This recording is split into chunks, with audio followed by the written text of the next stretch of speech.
ولا تخذلوني فعزلي حرام لا تخذلوني فعزلي حرام دعوني دعوني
ولا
Al-Fatihah.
Fatihah ila Rasulullah Muhammad bin Abdullah wa ahli baiti wa dzurriyyati wa ashabihi wa azwajihi summa Ahmad Muhajir Sayyidina Ubaidillah Ahmad bin Isa Ustadzil Azam Al-Faqih Muqaddam Muhammad bin Ali Ba'alawi Al-Faqih thumma ila Rasulullah bil irsyad wa huslibat wal bilad al-habib Abdul bin Ali Muhammad al-Haddad Ibrahim wa jami' uladi wa tilminati thumma sultan Ali Abu Rabbani Syekhul Madani Syekh Abdul Qadir Al-Jilani thumma ila Rasul Abdullah bin Ahmad thumma ila Abu Ahmad Muhammad bin Ahmad al-Imam Ghazali thumma ila Rabbul Mali al-Habib Ali bin Muhammad al-Habsyi Syekhul Maulid wa jami' uladi wa tilminati thumma ila Rasul Qabil Ghath Al-Habib Abu Bakar bin Segaf Habib Ja'far bin Syekhana Segaf Habib Idris bin Salim Al-Jufri Al-Junaidi Sumai Sultan Ali Habib Syekh bin Ahmad Bafaqi bin Qadir bin Ahmad Segaf Habib Ali bin Ja'far Al-Idris Habib Segaf bin Abu Bakar Segaf wa Syarifah Khadijah binti Abdul Segaf Sumai Sadi Walid Habib Abdurrahman bin Salim Al-Jufri Sumai Syekh Habib Syekh bin Ahmad Al-Musawa Habib Abdurrahman Muhammad Al-Idris Habib Syekh Muhammad Al-Idris Habib Ahmad bin Husain Al-Jufri anna Allaha yu'dul jannah wa yakthuru masubatihim wa yudha'ifu hasanatihim wa yafaduna bi janafana bihim wa yi'idu alaina min barakatihim wa asrarihim wa anwarihim wa ulumunafatihim fi dini wa dunya wal akhirah ana wa dakhiluni atana fi niyatihim wa malana fi amalihim wa ghazatna wa anna Allaha yaftah alaina wa lakum futul arifin wa yufaqina fi din wa ila hadrat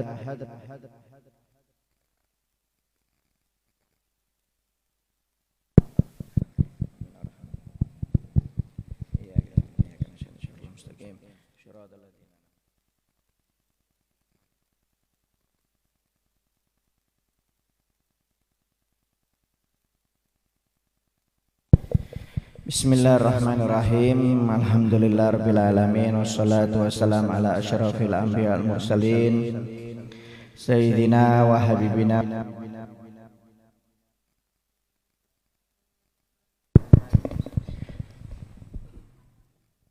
bil qulub wa dawaiha wa afiyatil abdan wa shifaiha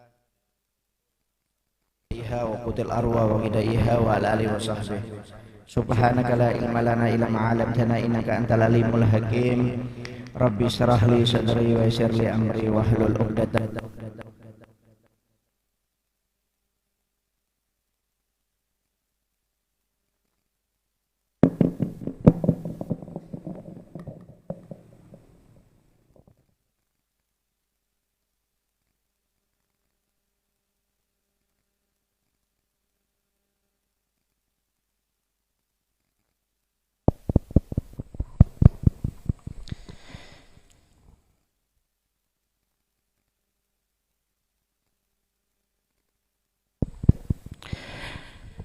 Alhamdulillah, kita panjatkan puji syukur kepada Allah Subhanahu wa taala yang telah memberi kita hidayah dan inayah taufik dari Allah Subhanahu wa taala sehingga pada malam hari ini kita dapat kembali berkumpul di Majelis Ar-Raudhah dalam pembacaan Maulid Habsyi rutinan mingguan, dan alhamdulillah kita berada di bulan awal Rabiul Awal, sehingga insya Allah seperti biasanya jika awal bulan akan kita isi dengan majelis ilmu. Bulan kemarin sudah kita bahas tentang keutamaan menghadiri majelis ilmu. Jadi malam ini insya Allah kita akan membahas kitab, ya. Insya Allah kitab yang akan kita bahas ini yaitu kitab Ayyuhal Walad, karangan dari Al-Imam Ghazali, ya. Kitab Ayyuhal Walad. Ayyuhal Walad ini kitab yang dikarang oleh Imam Ghazali atas permintaan muridnya yang sudah belajar kepada Imam Ghazali puluhan tahun. Ya, jadi dia muridnya ingin mendapatkan kitab yang ringkas, yang padat isinya, yang bisa diamalkan, bermanfaat dunia dan akhir. Akhirnya Imam Ghazali mengarang kitab Ayyuhal Walad, ya, Ayyuhal Walad. Siapa itu Imam Ghazali? Imam Ghazali ini namanya Abu Hamid Muhammad bin Muhammad Al-Ghazali, ya. Beliau namanya Abu Hamid karena beliau punya anak namanya Hamid, makanya dipanggil ayahnya Hamid. Namanya Muhammad bin Ahmad Al-Ghazali, ya. Kenapa dipanggil Al-Ghazal? Karena ayahnya beliau itu adalah tukang pemintal benang. Makanya Ghazal itu artinya pemintal benang. Makanya dapat julukan Al-Ghazali, yaitu tukang pemintal benang. Itu ayahnya Al-Imam Ghazali. Jadi Imam Ghazali ini dilahirkan di kota Tus. Di kota Tus, Khurasan, yaitu daerah Persia, kalau sekarang Iran. Namanya kota Tus. Pada tahun 450 Hijriah. 450 Hijriah, ya. Imam Ghazali ini seorang yang alim, ya. Seorang alim, zuhud, kemudian warok, ahli filsafat, kemudian ahli teologi, ahli ekonomi, ahli matematika. Semua ilmu dikuasai oleh Al-Imam Ghazali, ya. Sampai julukan Al-Imam Ghazali ini banyak, ya. Dapat julukan Al-Hujjatul Islam. Yang pertama julukannya Hujjatul Islam. Kemudian dapat juga gelar dari gurunya Zainuddin, yaitu hiasan agama atau permata agama. Kemudian juga dapat gelar dari gurunya juga Bahrul Mughriq, yaitu samudra yang bisa menenggelamkan. Artinya apa? Setiap orang yang berdebat dengan Imam Ghazali pasti kalah, tenggelam sudah. Ya, makanya dapat julukan Bahrul Mughriq, yaitu samudra yang tidak bertepi, yang bisa menenggelamkan siapapun. Artinya apa? Siapa yang berdebat dengan Imam Ghazali pasti kalah, nggak ada yang menang. Saking hebatnya Imam Ghazali ini. Ya, bahkan Imam Ghazali ini termasuk mujaddid pada abad ke-5 Hijriah. Ya, kata Nabi Muhammad dalam hadisnya yang sahih, Nabi Muhammad mengatakan setiap 100 tahun itu ada ulama dari umatku yang menjadi pembaharu Islam, pembaharu agama, namanya mujaddid. Ya, kalau mujaddid yang pertama itu Al-Imam Umar bin Abdul Aziz, Khalifah Umar bin Abdul Aziz. Mujaddid yang kedua Imam Syafi'i. Ya, Imam Syafi'i ini mujaddid abad kedua Hijriah, sedangkan Imam Ghazali ini mujaddid pada abad 5 Hijriah. Ya, ulama masih berbeda pendapat. Ada yang mengatakan mujaddid pada 5 Hijriah, yaitu Syekh Abdul Qadir Al-Jailani. Tapi sebagian mengatakan tidak, Imam Ghazali. Akhirnya ulama sepakat kalau dalam ilmu dhahir itu Imam Ghazali mujaddidnya. Tapi kalau dalam ilmu batin Syekh Abdul Qadir Al-Jailani. Ya, itu mujaddid pada abad 5 Hijriah. Memang kata Nabi Muhammad tiap tahun itu ada mujaddid. Ya. Begitu juga Sohib Rotib Al-Habib Abdullah bin Al-Bin Muhammad Al-Haddad itu juga mujaddid pada zamannya, yaitu 11 Hijriah. 11 Hijriah pada abad 11 itu Al-Habib Abdullah. Jadi kalau kita sering baca Rotibul Haddad, nah itu beliau itu termasuk mujaddid di zamannya, ya. Jadi Imam Ghazali ini termasuk mujaddid, ya. Imam Ghazali ini seorang alim, ya. Kemudian zuhud, warok, kemudian ahli filosof, kemudian teologi, ya, ilmu ketuhanan. Ya, kalau filsafat ini bahasa dia, pakai filsafat, pakai akal. Jadi bahkan kata para ulama, Imam Ghazali ini saking pinternya itu beliau tidak saking pinternya itu ilmunya tidak bisa dimiliki oleh ulama sebelum Imam Ghazali. Padahal ulama sebelum Imam Ghazali ini pintar-pintar. Cuma yang bisa memiliki ilmu seperti ini hanya Imam Ghazali saja. Ulama-ulama sebelum Imam Ghazali nggak bisa mendapatkan ilmu seperti Imam Ghazali. Maaf seperti Imam Syafi'i, bahasanya Imam Bukhari, Imam Muslim, ya Imam Ahmad bin Hambal, itu ilmunya nggak sama seperti Imam Ghazali. Kenapa? Karena Imam Ghazali ini ulama yang pertama kali yang bisa menggabungkan antara ilmu nakli dan ilmu akli. Ilmu nakli itu berdasarkan Al-Quran dan hadis. Kalau akli itu ilmu berdasarkan akal logika. Nah, itu mulai sebelum Imam Ghazali lahir itu orang yang ahli ilmu nakli dan akli ini nggak pernah ketemu. Bentrok terus. Selalu bentrok. Imam Ghazali ini orang yang pertama kali yang bisa menggabungkan dua ilmu tersebut. Ya, saking pintarnya Imam Ghazali. Bahkan orang yang pertama kali mengarang ilmu filsafat tapi tidak bertentangan dengan syariat. Kalau zaman dulu filsafat itu biasanya arahnya itu ke murtad. Orang kalau pintar ilmu filsafat ya seperti Aristoteles, itu kan banyak itu ilmu filsafat itu. Nah, itu rata-rata itu mereka tidak berketuhanan, mereka itu rata-rata ateis. Orang filsafat itu pinter-pinter tapi rata-rata ateis. Jadi orang ilmu filsafat itu dari zaman dulu dengan orang ilmu syariat nggak pernah ketemu, selalu bertentangan. Kenapa? Ilmu filsafat itu selalu menentang Tuhan, sedangkan syariat berketuhanan.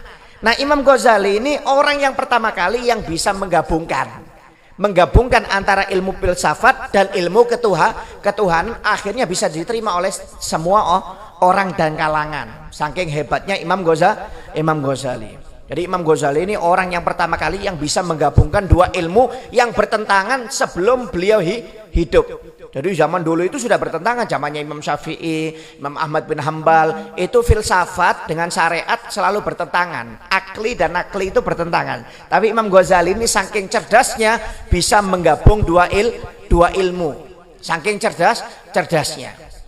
Ya, makanya dinamakan Hujjatul Islam, yaitu orang yang bisa memberi hujahnya agama tapi dengan akal, bukan dengan syariat. Itu saking pintarnya oleh Imam Ghazali. Ya. Bahkan Imam Ghazali ini seorang ilmuwan yang diakui ilmunya oleh lawan dan kawan. Kalau orang pinter diakui ilmunya oleh kawan-kawannya itu lumrah. Tapi Imam Ghazali ini saking pinternya itu diakui oleh kawan dan lawan. Ya, orang umpamanya bermadhab Syafi'i dengan bermadhab Hambali umpamanya. Orang Syafi'i pasti mengunggulkan Syafi'i, nggak suka dengan madhab Hambali umpamanya seperti itu. Tapi Imam Ghazali ini enggak. Semua kalangan masuk, mulai dari kawan sampai lawan semuanya masuk dengan Imam Ghazali. Semuanya mengakui kecerdasan Al-Imam Ghazali. Saking pinternya Al-Imam Ghazali ini luar biasa. Ya. Alim. Ya. Al-Imam Ghazali ini Pak belajar pertama kali kepada ayahnya. Ayahnya ini belajar, Imam Ghazali belajar ilmu Quran kepada ayahnya. Padahal ayahnya ini buta huruf. Ayahnya ini miskin. Ayahnya Imam Ghazali ini miskin, tukang pemintal benang, bukan orang alim. Tapi beliau yang pertama kali mengajarkan Al-Quran kepada Imam Ghazali. Imam Ghazali punya satu saudara berdua namanya Ahmad dan Muhammad. Ya, Imam Ghazali kakaknya namanya Muhammad, punya adik namanya Ahmad. Jadi dua-duanya ini Muhammad, Imam Ghazali dan adiknya Ahmad ini belajar pertama kali kepada ayahnya sendiri, yaitu belajar ilmu Al-Quran. Tapi ayahnya ini buta huruf, jadi nggak bisa ngajar fikih, nggak bisa ngajar ilmu hadis, nggak bisa ngajar ilmu tauhid karena buta huruf, karena memang orang miskin dan bukan orang ulama. Tapi ayahnya ini cinta kepada ulama dan cinta pengajian. Setiap hari itu ada pengajian, selalu hadir ayahnya Imam Ghazali ini, dan bawa Imam Ghazali dan adiknya Ahmad. Jadi setelah selesai pengajian, majelis taklim, dibawa ke ulama tersebut suruh doakan. Jadi tiap hari Imam Ghazali ini dan adiknya didoakan oleh para ulama. Jadi maaf, memang ayahnya bodoh.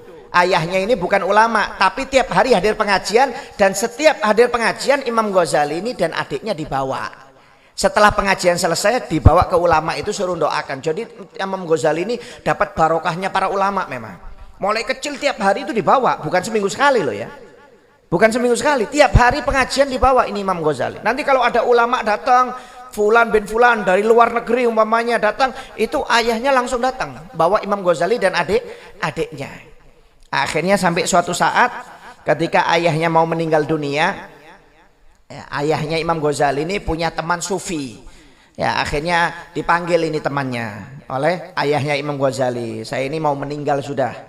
Saya sudah merasakan mau meninggal. Ini saya punya uang, beberapa uang, tolong titip anak saya Muhammad dan Ahmad, kamu ajarkan ilmu agama. Karena takut nanti kalau saya meninggal nggak ada yang mengajarkan. Saya amanatkan kepada kamu, ini uang untuk biaya hidupnya. Ya, untuk biaya hidup anak saya. Kamu yang ngajarilah, bawa ke rumahmu, kamu yang ngajari. Ya, akhirnya subhanallah meninggal ini ayahnya Imam Ghazali. Akhirnya Imam Ghazali belajar kepada ulama sufi tersebut. Ya, belajar Quran, belajar hadis, belajar tauhid, belajar nahu, segala macam ilmu-ilmu dipelajari. Ya, namanya gurunya itu Ahmad bin Muhammad Ar-Roskafi. Ahmad bin Muhammad Ar-Roskafi di Tus, di kota Tus. Ya. Akhirnya subhanallah setelah belajar beberapa lama, uang persiapannya habis sudah. Uang yang dititipkan oleh ayahnya ini habis, nggak ada lagi. Kata ulama tersebut, gurunya ini Ahmad bin Muhammad ini, wahai Ghazali, kamu dan adikmu Ahmad hendaknya belajar ke tempat lain saja. Biaya uang yang sudah dititipkan oleh ayahmu ini sudah habis untuk makanmu. Sekarang saya nggak bisa memenuhi kebutuhanmu. Kamu pindah aja ke tempat lain, ke kota lain, di Jurjan, kata gurunya. Nanti kamu belajar dengan ulama di sana, di Jurjan, di madrasah di Jurjan, insya Allah biayanya gratis, kata gurunya. Biayanya gratis. Kalau kamu belajar kepada saya nggak bisa memenuhi lagi. Saya ini orang miskin, sama-sama miskinnya seperti ayahmu. Karena kamu saya terima kemarin ada biaya pendidikan dari ayahmu yang dititipkan kepada saya. Lebih baik kamu saya antar ke kota Jurjan, di sana ada madrasah, biayanya gratis. Kamu belajar di Jurjan. Akhirnya diajaklah oleh gurunya yang pertama ini Ahmad bin Muhammad Roskafi ini, Imam Ghazali dan adiknya Ahmad berangkat ke Jurjan. Ya, di sana Imam Ghazali belajar kepada Abu Nars al-Ismaili. Ya, belajar kepada Abu Nars al-Ismaili. Ya, Imam Ghazali belajar di sana di Jurjan. Jadi di kota Tus dia belajar kepada Syekh Ahmad bin Muhammad Ar-Roskafi. Kemudian di kota Jurjan beliau belajar kepada Abu Nars al-Ismaili. Beliau belajar di Tus sama Jurjan ini selama 5 tahun. Ya, setelah ayahnya meninggal, Imam Ghazali umur 15 tahun belajar kepada Syekh Ahmad bin Muhammad ini dan kepada Syekh Abu Nars al-Ismaili al-Jurjan ini selama 5 tahun. Ya, selama 5 tahun belajar kepada 2 guru ini selama 5 tahun. Akhirnya setelah 5 tahun belajar kepada 2 guru ini, Imam Ghazali melanjutkan lagi perjalanannya ke Naisabur. Beliau di sana belajar kepada ulama besar Al-Imam Haromen Al-Juwaini. Ya, Imam Al-Haromen Al-Juwaini. Ya, ini gurunya yang paling alim. Gurunya Imam Ghazali yang paling alim, dapat julukan Al-Imam Haromen. Saking pinternya itu dapat gurunya itu dapat julukan Al-Imam Haromen Al-Juwaini. Ya. Nah, ini Al-Imam Ghazali ini belajar kepada beliau ini luar biasa, dicintai oleh gurunya. Kenapa? Memang alim. Imam Ghazali ini cepat nangkepnya, pelajarannya itu luar biasa Imam Ghazali ini. Wah, belajar kepada Al-Imam Juwaini ini. Ya, mulai tahun 470 sampai 478. 478 Imam Juwaini meninggal.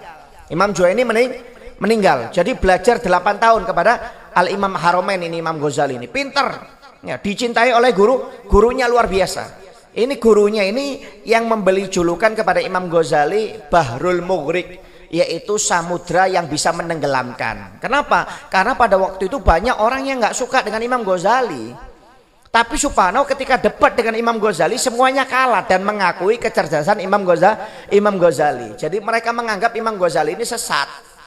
Tapi subhanallah ketika debat dengan Imam Ghazali ternyata nggak sesat. Akhirnya mereka mengakui kealiman Imam Ghazali.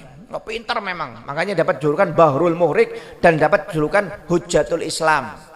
Yaitu orang yang pembela Islam, artinya pembela Islam dari aliran-aliran yang menyesatkan. Ini Imam Ghazali ini cerdas memang orangnya. Ya, akhirnya tahun 478 gurunya meninggal. Sebelum meninggal gurunya memanggil Nizam Muluk, yaitu seorang menteri yang memiliki tempat universitas di Baghdad. Dipanggil itu Nizam Muluk ini, seorang menteri ini. Ini saya punya murid cerdas. Tolong kamu ambil dia untuk jadi guru, jadi dosen di tempatmu. Kamu rugi kalau nggak mengajarkan ini. Akhirnya setelah meninggal gurunya, Imam Ghazali berangkat ke Baghdad, ya, atas perintah gurunya, karena gurunya sudah bertemu dengan menteri ini, Nizam Muluk, yang punya Universitas Nizamiyah pada waktu itu yang paling terkenal. Imam Juwaini juga ngajar di sana juga, ya, jadi guru besar, rektor. Kalau sekarang rektor, kalau dosen kan guru-gurunya, kalau rektor kan pimpinannya. Ya, akhirnya berangkat Imam Ghazali ngajar di sana. Ya, ngajar. Ngajar, ketika ngajar di sana Pak, banyak guru-guru, dosen-dosen yang nggak suka dengan Imam Ghazali. Ya, nggak suka guru-gurunya. Kenapa? Imam Ghazali ini kan pelajarannya filsafat, teologi, ilmu-ilmu ketuhanan, mantik yang jarang dipelajari. Sedangkan orang-orang lain kan belajarnya kan fikih, nahwu, Quran, hadis. Sedangkan Imam Ghazali ini pelajarannya aneh-aneh yang mengarah ke orang filsafat. Jadi banyak dimusuhi. Subhanallah, setelah jadi dosen di sana selama 6 tahun, akhirnya Imam Ghazali diangkat jadi rektor di Universitas Nizamiyah. Karena selama 6 tahun itu musuh-musuhan dengan dosen-dosen di sana, ternyata dosen di sana semuanya kalah dengan Imam Ghazali, kalah hujah, kalah dalil dengan Imam Ghazali. Akhirnya mereka semuanya mengakui kealiman Imam Ghazali. Akhirnya Imam Ghazali dijadikan rektor. Setelah 6 tahun jadi dosen, dijadikan rektor di sana. Setelah jadi rektor selama 4 tahun, Imam Ghazali mengalami gejolak. Dia gundah, pikirannya ini nggak tenang, baik dengan ilmu makrifat maupun ilmu tauhid. Akhirnya Imam Ghazali ini uzlah itu bahasanya itu menyendiri dari orang. Ya, biasanya wali-wali ulama itu, aulia itu sering uzlah, yaitu menyendiri seperti Nabi Muhammad sering menyendiri di Gua Hira, sering menyendiri Nabi Muhammad. Ini memang amalannya para rasul. Jadi mereka kalau gundah itu nggak mau ketemu orang, mereka nyendiri. Imam Ghazali ini setelah 4 tahun jadi rektor, ya, itu gundah hatinya tentang pelajaran makrifat, tentang pelajaran filsafat, tauhid, semuanya gundah. Akhirnya menyendiri. Imam Ghazali ini mau keluar nggak berani, takut dilarang oleh dosen-dosen sama menterinya yang punya universitas. Akhirnya Imam Ghazali pada waktu itu izin mau berangkat haji. Akhirnya diizinkan, ternyata bukan berangkat haji, uzlah, berpindah-pindah tempat, mulai dari Syam, kemudian ke Palestina, ke Mekah, ke Madinah selama 10 tahun Imam Ghazali ini. Uzlah selama 10 tahun nggak ketemu orang sama sekali. Imam Ghazali ini selama 10 tahun nggak ketemu orang. Nah, ketika uzlah selama 10 tahun, Imam Ghazali mengarang kitab Ihya Ulumuddin. Ulumuddin yang berkaitan dengan ilmu tasawuf, masalah hati, nggak boleh iri, dengki, hasud, takabur, semuanya dibahas. Masalah ikhlas, tawakal, ridho, itu Imam Ghazali ngarang Ihya ketika uzlah. Imam Ghazali mengarang Ihya, ya, mengarang Ihya dia. Ya. Akhirnya setelah 10 tahun uzlah, atas desakan Fakhrul Muluk, Imam Ghazali diminta untuk kembali. Pada tahun 499 Hijriyah, atas desakan Fakhrul Muluk, seorang pejabat tinggi, Imam Ghazali diminta kembali untuk ngajar di Baghdad, di universitas awal dia mengajar di Nizamiyah. Akhirnya Imam Ghazali berangkat kembali, pulang setelah 10 tahun melalang buana keliling uzlah. Imam Ghazali pada tahun 499 Hijriah kembali lagi ke Baghdad untuk mengajar selama 1 tahun. Akhirnya pada tahun 500 Hijriah Imam Ghazali kembali ke daerahnya di Tus di Persia, Iran, kalau sekarang Iran, nah, di Khurasan. Kembali di sana Imam Ghazali membuat madrasah dan mengajar di madrasah tersebut selama 5 tahun. Akhirnya pada tanggal 14 Jumadil Akhir tahun 505 Hijriah Imam Ghazali meninggal dunia. Imam Ghazali meninggal. Jadi umurnya Imam Ghazali itu 58 tahun. Lahirnya 450 Hijriah, meninggalnya 55 tahun umurnya Imam Ghazali. Imam Ghazali itu 55 tahun. Ya, 55 tahun. Jadi Imam Ghazali ini punya perjalanan spiritual yang luar biasa. Ya, jadi waktu sebelum meninggal Imam Ghazali ini tahu kalau dia mau meninggal. Dia memanggil 3 orang waktu itu, 2 sahabatnya dan 1 adiknya Ahmad. Beliau mengatakan, wahai Ahmad dan kalian berdua, tolong kalau saya meninggal jangan dikasih tahu siapapun, walaupun tetangga kita. Saya nggak mau. Nanti kalau saya meninggal kamu aja bertiga yang ngubur saya. Kubur saya di dalam rumah saya. Yang lainnya nggak usah tahu, kata Imam Ghazali. Saking tawadhunya Imam Ghazali. Padahal Imam Ghazali ini terkenal, Pak. Zaman dulu itu nggak ada WA, nggak ada SMS, nggak ada Facebook. Tapi ulama seluruh Timur Tengah, seluruh penjagar dunia itu kenal dengan Imam Ghazali. Mulai dari Istanbul, Mekah, Medina, Palestina, Sam, semuanya kenal dengan Imam Ghazali. Jadi Imam Ghazali ini terkenalnya bukan sembarangan. Memang terkenal, betul-betul terkenal. Kalau orang sekarang terkenal itu bisa karena jejaring sosial, Pak, viral.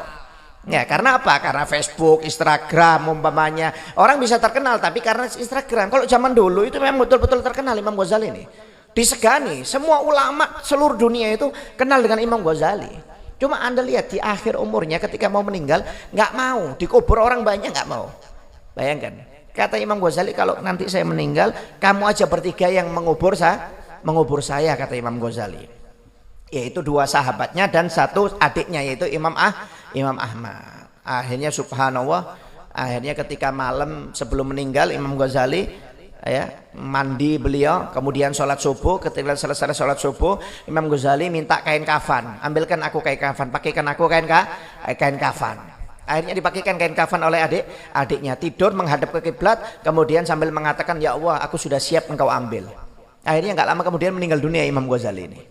Jadi tahu meninggalnya itu tahu. Tapi subhanallah ketika meninggal seluruh ulama datang semuanya.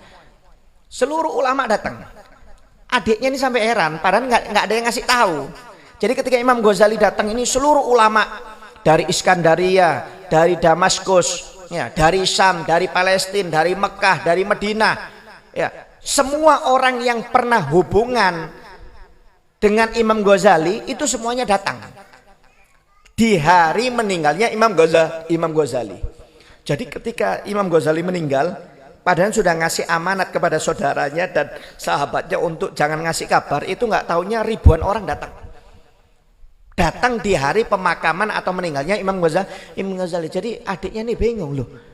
Ini padahal belum dikasih tahu. Kenapa kok ini ulama-ulama dari luar negeri semuanya datang. Ditanya, kenapa kamu datang? Dari mana kamu tahu? Kata ulama-ulama sufi itu, saya beberapa hari yang lalu dapat mimpi. Semuanya dapat mimpi. Jadi bukan 1 orang aja, ribuan orang yang datang ini pemakaman Imam Ghazali dapat mimpi bahwasanya Imam Ghazali pamitan mau meninggal dunia. Imam Ghazali, saya melihat di dalam mimpi saya Imam Ghazali dengan 3 kawan, 3 orang, yaitu kamu dan 2 orang ini ditunjuk, itu memberi pesan kepada saya bahwasanya hari ini saya akan meninggal dunia. Saya kalau ada salah-salah minta maaf. Makanya ketika saya bangun dari tidur, saya langsung berangkat ke Khurasan. Jadi ribuan orang itu mimpi bertemu dengan Imam Ghazali. Imam Ghazali pamitan, Pak, mau meninggal dunia. Padahal Imam Ghazali ketika itu nggak mau dikubur orang banyak. Cuma sudah dibuka memang oleh Allah Subhanahu Wa Taala. Kadang-kadang orang mastur nggak mau dikenal, cuma Allah kadang-kadang sudah buka. Ya, akhirnya yang ngubur banyak, tetangganya yang nggak tahu jadi tahu. Ya, akhirnya pejabat, murid-muridnya, masyarakat semua ribuan orang datang di dalam pemakaman Imam Ghazali. Sampai hari itu dianggap hari bergabung nasional. Ya, oleh pejabat di kota Tus itu dikatakan hari bergabung nasional bahasanya itu. Ya, saking mereka sedih dengan meninggalnya Imam Ghazali. Ya, Imam Ghazali ini memang orang alim. Ya. Karangan kitabnya banyak 300 lebih. Karangan kitabnya apa? Banyak, tapi yang paling top itu ada 3, yaitu kitab filsafat, kemudian kita Ihya Ulumuddin, yang satunya saya lupa namanya. Yang kedua itu ada filsafatnya, masalah filsafat. Tapi yang paling top Ihya Ulumuddin sudah. Ya, itu karangan kitab yang paling hebat sudah. Itu banyak dipelajari sampai zaman sekarang. Ilmu tasawufnya Imam Ghazali terbesar itu di dalam kitab Ihya Ulumuddin, dan itu dipelajari sampai sekarang ilmu tasawufnya. Ya, ilmu filsafatnya sebagai benteng, usul fikihnya diikuti oleh semua orang, tasawufnya diikuti sampai sekarang. Kalau Anda masuk ke pesantren-pesantren salaf, itu pasti kitab Ihya Ulumuddin dipakai, nggak mungkin nggak. Pasti sudah. Kita Ihya Ulumuddin. Kenapa? Memang karyanya paling fenomenal sudah. Para habaib itu banyak menghatamkan kitab Ihya Ulumuddin. Ya, Al-Habib Abu Bakar Al-Qutub, Al-Habib Abu Bakar bin Muhammad As-Segaf Gresik itu hatam kitab Ihya Ulumuddin 40 kali, Pak. Padahal nih kitab Ihya Ulumuddin ini 4 jilid. Satu jilid besarnya seperti ini. Itu 40 kali hatam. 40 kali hatam semasa hidupnya. Kenapa? Saking cintanya. Ya, banyak habaib yang mempelajari kitab karangan Ihya Ulumuddin. Ya, sampai pernah Al-Habib Abdullah yang pertama kali, Al-Habib Abdullah bin Abu Bakar Al-Idrus Al-Akbar, pertama kali yang mendapat gelar Al-Idrus, itu Habib Abdullah mengatakan barang siapa yang mempelajari kitab Ihya Ulumuddin maka dia akan mendapatkan sir dari Allah Subhanahu wa taala yang bisa mengantarkan orang tersebut ke derajat yang tinggi di sisi Allah Subhanahu wa taala. Karena memang karangannya hebat, memang luar biasa Ihya Ulumuddin ini. Dan tidak bisa didapatkan dengan karangan yang lainnya. Anda kalau belajar kitab tasawuf Pak yang lainnya dengan Ihya beda. Memang paling hebat ini kitab tasawuf itu Ihya Ulumuddin. Sirnya itu luar biasa, barokahnya luar biasa. Makanya ini kan di sana kan kitab tasawufnya kan Imam Ghazali ini kan Ihya Ulumuddinnya kan bahas masalah hati, ya, hasud, iri, dengki, apa segala macam. Sampai pernah anaknya Al Habib Abdullah bin Abu Bakar Al-Idrus ini, Habib Abu Bakar Al-Adni, ketika membaca kitab Ihya Ulumuddin, ya, dia bertanya, wahai ayah, apakah ada orang yang memiliki penyakit hati seperti ini? Maksudnya sombong, hasud, iri, dengki. Tasawuf ini masalah yang berkaitan dengan hati. Ayahnya sampai kaget anaknya tanya seperti itu. Maksudnya apa? Menggambarkan keikhlasan anaknya yang bersih hatinya. Sampai dia tanya, apakah ada orang yang iri? Apakah ada orang yang dengki, hasud, sombong, ria? Itu apakah ada? Itu kenapa anak itu bertanya? Karena itu menggambarkan kebersihan hati seseorang. Jadi dia sendiri bingung. Ternyata ada orang seperti ini. Ternyata ada. Jadi orang kalau sering baca kitabnya Imam Ghazali ini, insya Allah dikasih kebersihan hati oleh Allah Ta'ala. Jadi kadang-kadang dia menyangka dirinya adalah orang yang paling jelek dibandingkan orang lain. Bahkan dari makhluknya Allah Ta'ala yang lain, dia bisa menyangka dirinya adalah orang yang paling hina. Itu kalau orang sering baca kitab Ihya Ulumuddin. Tapi kalau nggak membaca Ulumuddin, wah bahaya, kadang-kadang sombong. Jangankan alim, kalau orang alim sombong masih pantas Pak dengan ilmunya. Ini kadang-kadang bodoh sombong. Kalau orang miskin, orang kaya sombong masih pantas karena apa? Dengan kekayaannya. Kalau orang kadang-kadang zaman sekarang jangankan kaya, miskin sombong. Miskin sombong. Ada yang lebih parah lagi, sudah bodoh miskin sombong lagi. Ya, ini yang lebih parah. Ya. Makanya dianjurkan sering membaca kitab Imam Ghazali. Kenapa? Kitab Imam Ghazali luar biasa. Ya. Bisa membersihkan hati dan membuat asror kepada orang yang membacanya. Ya. Sampai pernah dikisahkan, ya, ada seorang ulama besar, namanya Abul Hasan Ali bin Harzaham. Abul Hasan Ali bin Harzaham. Ini seorang ulama besar Pak. Seorang ulama besar punya murid banyak. Banyak ini. Suatu ketika Abul Hasan ini, Ali bin Harzaham ini, ya, nggak ngajar selama seminggu di pesantrennya. Akhirnya setelah dapat seminggu, baru masuk ke pesantrennya. Ditanya, wahai guru, kamu ini seminggu kemana? Kok nggak ngajar kami? Kata gurunya, minta maaf, saya ini sebenarnya bukan nggak mau ngajar. Saya selama seminggu ini di rumah mutola'ah Ihya Ulumuddin. Saya baca karangan Imam Khatib, kitab Imam Ghazali Ihya Ulumuddin. Ternyata setelah saya baca, karangannya ini sesat, berbahaya. Ayo kalian yang punya kitab Ihya Ulumuddin, keluarkan semuanya, besok kita bakar hari Jumat. Dan kamu berangkat ke kampung-kampung, ke kota, seluruh kota, siapa yang punya kitab Ihya Ulumuddin, ambil semuanya, bakar sama-sama hari Jumat. Karena ini kitab menyesatkan, berbahaya ini. Karena setelah saya pelajari seminggu, waduh bahaya ini kitab ini. Ini kitab sesat. Ya, oh ini Abul Hasan Ali bin Harzaham ini ulama dihormati di kotanya. Semuanya nurut, murid-muridnya nurut, semua orang satu kota nurut. Ya. Akhirnya dikumpulkan semuanya kitab malam Jumat itu di rumahnya Abul Hasan ini. Subhanallah, Imam Abul Hasan ini ketika tidur mimpi dia. Mimpi di suatu majelis ada Nabi Muhammad SAW dengan Sayyidina Abu Bakar dan Sayyidina Umar. Ya, di sana ada orang tampan. Abul Hasan nggak paham siapa itu orang. Ya, akhirnya orang itu ternyata Imam Ghazali. Datang. Ya, duduk. Imam Ghazali datang. Abul Hasan ini juga datang. Abul Hasan ini cium tangan Nabi Muhammad SAW. Akhirnya Imam Ghazali cium tangan. Setelah cium tangan, Imam Ghazali melapor, ya Rasulullah, ini Abul Hasan Ali bin Harzaham, seorang ulama besar, muridnya banyak. Tapi dia ya Rasulullah nggak suka dengan karangan kitabku Ihya Ulumuddin ya Rasulullah. Besok dia punya rencana mau membakar kitabku Ihya Ulumuddin. Seluruh muridnya dan orang satu kota yang punya kitab Ihya Ulumuddin disuruh gabung mau dibakar besok ya Rasulullah. Tolong ya Rasulullah, kamu yang koreksi kitab saya ini ya Rasulullah. Kalau memang salah ya Rasulullah, saya siap menerima ya Rasulullah. Kalau tidak sesuai dengan syariat ya Rasulullah, tidak sesuai dengan sunnah-sunnahmu, saya siap untuk bertobat. Tapi kalau ini kitab barokah dan sesuai dengan syariat dan sunnahmu, tolong ambilkan hakku atas orang ini ya Rasulullah. Akhirnya dibuka oleh Nabi Muhammad ini kitab Ihya Ulumuddin, dibaca, memuji Nabi Muhammad. Ini luar biasa kata Nabi Muhammad. Ini kitab yang indah kata Nabi Muhammad SAW. Ini kitab yang bagus. Aku tidak pernah melihat karangan sebagus ini kata Nabi Muhammad. Akhirnya diberikan kepada Abu Bakar Siddiq. Abu Bakar Siddiq dibuka, dibaca sekilas juga memuji. Diberikan kepada Sayyidina Umar bin Khattab. Dibuka oleh Sayyidina Umar, dipelajari, dipuji oleh Sayyidina Umar. Ya, akhirnya Nabi Muhammad menyuruh Abul Hasan untuk buka bajunya. Dihukum cambuk karena mengada-ngada tanpa dalil. Ya, ini kitab bagus. Kamu yang salah, buka bajumu wahai Abul Hasan, dicambuk. Ayatnya dicambuk oleh Nabi Muhammad 5 kali. Ketika dicambuk 5 kali, Sayyidina Abu Bakar As-Siddiq mengatakan, ya Rasulullah, mungkin dia salah faham. Dia menyangka kitab ini tidak sesuai dengan syariat.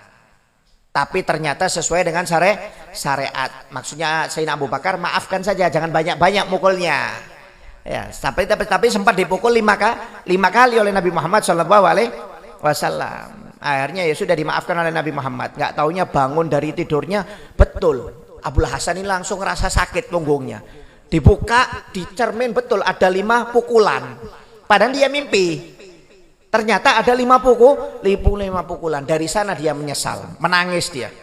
Akhirnya dia bertobat. Akhirnya menyuruh murid-muridnya untuk mengembalikan semua buku-buku ini. Kembalikan buku-buku ini semuanya. Akhirnya dikembalikan. Muridnya bingung, kenapa kok mendadak, kemarin suruh ngumpulkan mau dibakar, ini kok sekarang disuruh kembalikan. Akhirnya dikembalikan oleh murid-muridnya. Akhirnya Abul Hasan ini Ali bin Harzaham ini merasa sakit. Memang cambukannya sakit berhari-hari. Dia menyesal, bertobat sampai minta syafaat Nabi Muhammad, sampai menangis dalam doa-doanya. Akhirnya subhanallah beberapa hari kemudian beliau mimpi bertemu dengan Nabi Muhammad, diusap punggungnya oleh Nabi Muhammad. Akhirnya bangun dari tidur, rasa sakitnya hilang. Jadi rasa sakitnya itu sampai berhari-hari, sampai menangis ingin mendapatkan syafaat Nabi Muhammad supaya dihilangkan ini sakit di punggungnya. Akhirnya beberapa hari kemudian mimpi bertemu dengan Nabi Muhammad, diusap oleh Nabi Muhammad SAW. Akhirnya Abul Hasan ini, Ali bin Harzaham ini melazimi kitab Ihya Ulumuddin, dipelajari terus, dibaca. Subhanallah akhirnya jadi wali. Beliau ini ulama besar, cuma belum wali. Akhirnya karena melajari kitab Ihya Ulumuddin ini dapat asror dari Allah Ta'ala, akhirnya jadi wali dan terkenal lebih terkenal ini. Barokahnya apa? Barokahnya Ihya Ulumuddin. Ya, arti pertama nggak suka dengan Ihya Ulumuddin, akhirnya cinta dengan Ihya Ulumuddin. Luar biasa. Memang barokahnya Imam Ghazali ini, hatinya bersih, Pak. Ya, Imam Ghazali ini sampai pernah dikisahkan dia pernah berguru kepada Al-Utski. Al-Utski ini guru yang direkomendasikan oleh adiknya Ahmad. Jadi Imam Ghazali waktu itu mau belajar ilmu tasawuf. Kata adiknya, ada guru ilmu tasawuf namanya Al-Utski. Al-Utski ini tukang sol sepatu, Pak. Guru besar ilmu tasawuf tapi tukang sol sepatu. Ya, makanya jangan suka merendahkan orang. Kita kadang-kadang nggak tahu, ya, dikira tukang sol sepatu, nggak taunya alim, ya, alim ini. Ya. Akhirnya Imam Ghazali datang kepada Al-Utski ini, minta belajar ilmu tasawuf. Katanya Al-Utski ini, kamu nggak akan mampu, nggak akan sabar kamu kalau mau belajar ilmu tasawuf dengan aku, nggak akan sabar. Bukan kelasnya, kata beliau, bukan kelasnya. Kata Imam Ghazali, insya Allah saya akan belajar sabar. Terima saya sebagai murid, insya Allah saya akan sabar. Kata gurunya, ya sudah, kalau kamu memang mau belajar ilmu tasawuf, sekarang bersihkan rumah saya dulu. Rumahnya kotor, Pak. Bersihkan rumah saya dulu. Ketika mau dibersihkan pakai sapu nggak boleh, jangan, kata gurunya. Jangan pakai sapu, pakai tanganmu. Bersihkan pakai tangan. Jadi suruh nyapu semua satu rumah ini pakai tangan. Sudah rumahnya kotor, nyapunya bukan pakai sapu tapi suruh pakai tangan. Akhirnya Imam Ghazali nurut, sapu pakai tangan. Saking banyak Ghazali ini ada kotoran yang banyak, itu ditinggal dulu, nanti setelah selesai yang ringan-ringan baru yang berat. Oleh gurunya ketika dilihat, jangan sekalian itu yang besar kamu bersihkan dengan tanganmu. Akhirnya tetap dibersihkan oleh Imam Ghazali. Karena memang Ghazali mukhlis memang. Ya, dibersihkan. Setelah dibersihkan oleh dengan tangannya Imam Ghazali, kotorannya yang sedikit yang banyak, akhirnya kata gurunya, sekarang dengan bajumu, lapel ini dengan bajumu. Akhirnya nurut Imam Ghazali, dipel. Akhirnya setelah dipel, kata gurunya, sudah stop, kamu pulang. Pulang. Akhirnya Imam Ghazali nurut. Gak taunya ketika pulang, Pak, Imam Ghazali subhanahu dapat ilmu yang nggak dapat dengan belajar, namanya ilmu laduni. Jadi memang ada beberapa guru yang cuma nggak pakai belajar, disuruh saja langsung alim itu.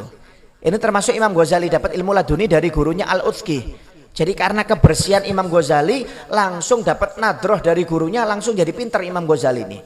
Jadi langsung pintar ilmu tasawuf, Pak. Imam Ghazali nggak pakai belajar. Bayangkan, langsung pintar ilmu tasawuf, Pak, nggak pakai belajar. Bahkan kata kawan-kawannya, Imam Ghazali ini pintar ilmu filsafat tanpa punya guru filsafat. Bayangkan, pintar ilmu filsafat dan tasawuf tanpa guru. Itu semua teman-temannya mengakui Imam Ghazali. Kenapa? Karena mereka nggak pernah melihat Imam Ghazali ini belajar tasawuf dan filsafat. Jadi langsung dapat ilmu laduni dari gurunya. Subhanallah. Ya, barokah. Ya. Seperti Syekh Ali Baros, Anda kalau baca Rotibul Atos kan Al-Fatihah ila Rawi Qutbil Anfas Habib Umar bin Abdurrahman Al-Atos wa Syekh Ali Baros. Kata Habib Umar, barang siapa yang mengirim Fatihah kepada aku tanpa Kak Syekh Ali Baros, maka nggak sah Fatihahnya, kata Habib Umar. Syekh Ali Baros ini tukang bersih-bersih rumah sama tukang bikin kopi. Jadi nggak pernah belajar Syekh Ali Baros ini. Jadi Syekh Ali Baros dulu itu ketika masuk pertama kali dengan kawan-kawannya, ya, itu oleh Habib Umar bin Abdurrahman itu disuruh bagian dapur. Kamu bagian dapur, nggak usah ikut taklim, nggak usah ikut belajar. Jadi itu selama puluhan tahun. Jadi murid-muridnya itu teman-temannya yang dia masuk, umpamanya tahun 2000 sama-sama masuk, semuanya sudah jadi alim. Sudah jadi ulama-ulama besar, hatam kitab ini, hafal kitab ini, hatam kitab ini. Syekh Ali Baros ini kerjaannya cuma bagian ngasih kopi, ngasih teh, bersih-bersih. Kerjaannya itu selama puluhan tahun. Sampai diketawai oleh teman-temannya, "Weh, Ali Baros, kamu ini sudah belajar di sini sudah puluhan tahun. Kita sudah alim-alim, ilmu apa yang kamu dapatkan kok urusannya kok di dapur terus?" pernah belajar sama sekali. Akhirnya dia melapor kepada gurunya, Habib, saya minta maaf, saya ini ditegur sama teman-teman saya yang sudah belajar lama, sudah jadi alim, hafal kitab ini, hafal kitab ini, hafal kitab ini. Saya kerjaannya di dapur, saya ini pengen belajar Habib. Ayo kata Habib Umar, ayo sini ambil kitab. Akhirnya dikasih kitab, baca Bismillahirrahmanirrahim, Alhamdulillahirrahmanirrahim, wassalatu wassalam. Sudah, stop, cukup, kamu jadi orang alim. Subhanallah Pak, setelah baca itu langsung jadi alim. Hafal kitab Ihya, hafal ini, hafal ini, hafal ini. Padahal nggak pernah belajar. Sampai-sampai Al Habib Umar itu kalau absen, nggak bisa hadir, nggak bisa ngajar, Syekh Ali Baros ini yang ngajar. Teman-temannya yang dulu yang ngolok-ngolok dia alim itu diajar semuanya oleh Syekh Ali Baros. Itu namanya ilmu laduni. Ya, ilmu laduni itu Pak, khidmat dulu dengan guru. Jangan menghayal, oh saya bakal dapat ilmu laduni. Nggak ada. Ilmu laduni itu didapat dengan khidmat dan hati bersih. Kalau hatinya bersih, khidmat dengan gurunya, nggak pernah suudon dengan gurunya, baru orang itu bisa dapat ilmu laduni. Tapi kalau pernah suudon satu kali dengan gurunya, nggak bakal dapat ilmu laduni. Makanya nggak bisa orang yang dapat ilmu laduni ini kecuali orang yang hatinya bersih. Tapi kalau hatinya kotor, kirim salam. Angan-angan aja, jangankan ilmu laduni, ilmu syariat mungkin belum dia dapatkan. Ya, kalau orang hatinya kok kotor. Imam Ghazali saking bersihnya hatinya dapat ilmu laduni dari Allah Subhanahu wa taala. Ya, kenapa? Memang bersih, hebat, dan ilmunya bermanfaat sampai sekarang ilmu Imam Ghazali ini. Ya, jadi luar biasa Imam Ghazali ini ya. Jadi Imam Ghazali ini pernah sampai ditegur Pak oleh orang-orang, karena kalau Anda baca kitab Ihya Ulumuddin itu nggak banyak orang ulama yang nggak senang dengan kitab Ihya Ulumuddin. Kenapa? Karena hadisnya banyak yang doif. Memang diakui Imam Ghazali ini Ihya ini banyak yang doif, bahkan maudhu. Apalagi kalau orang-orang salafi paling nggak senang dengan kitab Imam Ghazali Ihya Ulumuddin, karena memang banyak yang doif hadisnya. Jadi pernah ditegur. Ini kitab ini bukan ditegur zaman sekarang aja, zaman dulu sudah ditegur oleh ulama-ulama besar. Wahai Ghazali, Muhammad, kamu ini kenapa memasukkan hadis-hadis doif di dalam karangan kitabmu? Apa jawab Imam Ghazali? Minta maaf, cara membedakan antara sahih atau tidak kamu dengan saya ini beda cara. Kata Imam Ghazali, kalau saya caranya dengan mencium hadis tersebut. Kata Imam Ghazali, kalau hadis tersebut saya cium baunya harum, berarti hadis ini sahih, kata Imam Ghazali. Ini namanya thariqah mukasyafah. Ya, kalau dalam ilmu hadis memang nggak diterima. Cuma Imam Ghazali ini karena orang alim, orang yang dekat dengan Allah Ta'ala. Jadi dia itu kalau ada hadis dicium baunya harum, Imam Ghazali mengatakan ini sahih. Tapi kalau dicium nggak ada baunya, berarti ini hadis doif. Jadi Imam Ghazali itu membikin hadis dari sana. Ya, kalau sebenarnya kalau hadis kan nggak boleh. Hadis itu kan sahih apa enggak itu kan dari periwayatnya, perawinya harus thiqah semuanya dan musalsal, bahasanya seperti itu. Tapi Imam Ghazali metodenya beda, dari nyium. Jadi kata akhirnya diakui oleh ulama tersebut, ya sudah, berarti kalau caranya nyium berarti ya beda dengan kita. Karena kalau mereka mengatakan ini doif, tapi Imam Ghazali enggak, dengan mencium. Ini namanya thariqah mukasyafah. Tapi nggak bisa ditiru. Ya, kalau kita nggak bisa, kita ini orang biasa. Ya, orang alim pun nggak semuanya bisa meniru seperti Imam Ghazali, hanya orang-orang tertentu. Ya. Bahkan Imam Ghazali ini Pak, ya, pernah menang debat dengan Nabi Musa alaihissalam. Imam Ghazali ini saking pinternya, itu pernah menang debat dengan Nabi Musa alaihissalam. Jadi Abu Hasan Asyadili, Imam Hasan Asyadili, Thariqah Sadiliyah. Jadi kalau Anda pernah dengar ada ulama besar, wali besar namanya Syekh Hasan Asyadili. Syekh Hasan Asyadili ini pernah mimpi bahwasanya beliau ini ketika dalam mimpinya itu melihat orang sedang bergelombol di Masjidil Aqsa. Ya, bergelombol di Masjidil Aqsa. Jadi Imam Hasan Asy'ari tanya, ini ada apa ini kok rame-rame di Masjidil Aqsa? Oh ya, Nabi Muhammad sedang kumpul dengan para anbiya. Nabi Muhammad sedang kumpul dengan para anbiya. Akhirnya masuk Imam Hasan ini di Masjidil Aqsa. Enggak taunya betul Nabi Muhammad duduk di tempat yang paling tinggi, kemudian kanan kirinya para nabi. Ada Nabi Musa, ada Nabi Ibrahim, ada Nabi Nuh, ada Nabi Isa, dan nabi-nabi yang lainnya. Akhirnya terjadi perbincangan, percakapan antara Nabi Musa dengan Nabi Nabi Muhammad. Ya, kata Nabi Musa, ya